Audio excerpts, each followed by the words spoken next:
I've got something a little bit different for you tonight. I've been asked to shoot some promo shots for a band tonight so they can present it to different venues, give them some photos and some video as well. Now, I know you're thinking this is a landscape photography channel, but I'm kind of spreading my wings a little bit. I want to show you the things that I love to do. I do love landscape photography, but I also love shooting live bands. I do events, I do sports, and I want to show you that even though this might not be your genre of photography, any photography can help you to learn how to do the genre of photography that you enjoy. So the band's about to start. Just got to duck across the road and up the stairs. Come along.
Wow, that was really good. I had just enough space, there was enough crowd, got some really cool angles, and I thought it'd be challenging getting video and photos. I had two different video cameras going, and one was just static. I had to keep it in the corner. Now, I didn't really have time to talk about this beforehand because everything happened pretty quickly. There are some things you need to keep in mind when you're doing live stage. First thing is, don't worry about the ISO. Like seriously, if you need to crank that up to 10,000, just do it. Because the blacks, like everything's so dark on stage, wherever the lights aren't, you're talking about very rich blacks. The best thing you can do is just pump up the ISO, open up the aperture, slow the shutter down as much as you can, get as much light in as you can because there just isn't much on stage. And that's why the ISO doesn't really matter. If it's grainy, it's grainy. Like if the lighting's bad, just put it into black and white. It really doesn't matter. Where to find my car?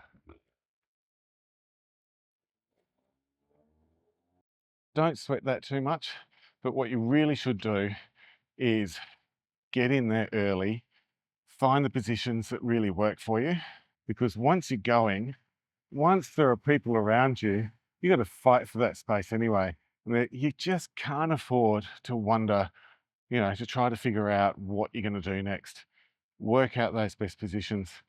And generally, when it comes to live music, the best positions are where the speakers are. Basically, no one wants to get blasted in their ears, so that's where you go. Get yourself some, what do you call them? Get yourself some earplugs if you can. So yeah, I had a few challenges. The first one was obviously getting those positions, getting the light right, but that's all pretty standard fare. But because the band wanted me to do video as well, I had to find some positions for the video, and they gave me some specific songs that they wanted the full video for. So that meant dropping the stills camera and just using the video cameras. So I brought along two Osmos. I've got the old DJI Osmo 1, Pocket 1, and the DJI Osmo Pocket 3, which I'm shooting on right now. And I had both of those on tripods. So the Osmo 1 I had sitting on the speaker, from the left-hand side of stage and just took in everything, and you'll see that footage anyway. And the Osmo 3, I had on a more rigid, well, this tripod, and I just found a spot where I could stick it and point the camera up at the singer and hope I got the whole band in. And I think I did pretty well. And then while that was happening, I got out my phone. I used the Blackmagic camera app on my phone, and that actually allows me to get good, rich footage, which while my iPhone 13 Pro Max doesn't do log, I can get it as close to log as I possibly can. And the Blackmagic app doesn't apply all that really crappy sort of effects that the phone uses. And it can save into Rec 2020, which is a wider gamut than the 709, which is what we use for YouTube. So having a wider gamut to start with means I've got much more control when I put it into 709. And so with those three cameras, I get two reasonably static angles, and the iPhone footage is much more dynamic. I can point it wherever I like. I can lift it really high, put it down low.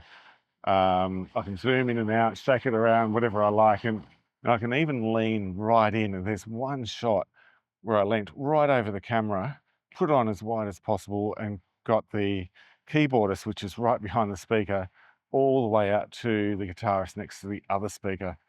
You know, you mix all those three cameras together and you get a decent video.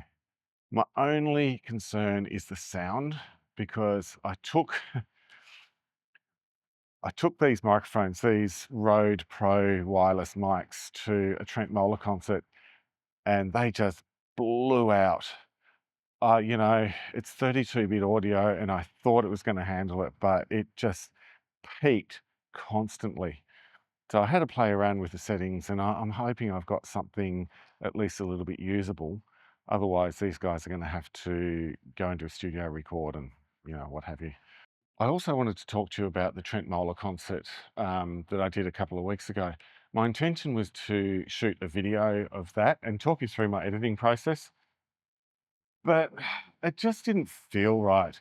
I got my girlfriend to shoot some video of me taking pictures, and I will put some of that footage up because it was pretty intense.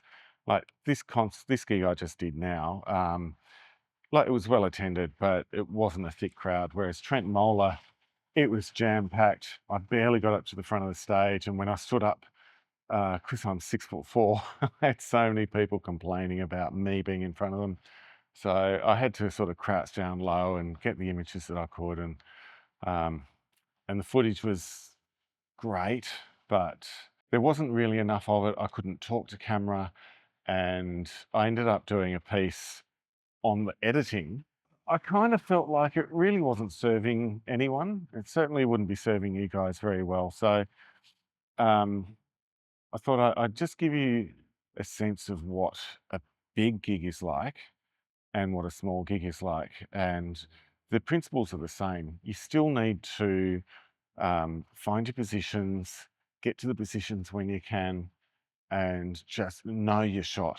Always know your shot, know your shot, know your shot before you even get there. And as I mentioned before, I'm starting to branch out a bit with my videos. I don't want to just do landscape, because I don't just do landscape. I love to do live music. I love to do events. I love to do sports. When there's people involved, I want to show what's going through their minds. I want you to see the emotion, which is why I always carry a long lens. I get up close. Like most of the shots I do, even with live music, it's like tight crops around the chest and the head, because that's where the action is. That's what gets me pumping. And I also like to do urban photography. I like putting architecture into my shots, and none of my videos have really had that. The videos I want to do for you are the videos that I want to do for me. And this whole year and a half I've been doing videos, it's all been for what I think you want. But that, I mean, it matters what you want, but if I'm not happy doing the videos that I think that you want, then I should be doing videos that I want. And yes, I will likely lose some subscribers and some viewers, but I need to be true to myself. And to be true to myself, I need to cover all aspects of photography. And it's even the photography that I don't think I'm very good at. That's where I'm going. Let me know down in the comments the sort of photography that you're interested in seeing. And if you like that idea, hit the subscribe button and I'll see you on the next one.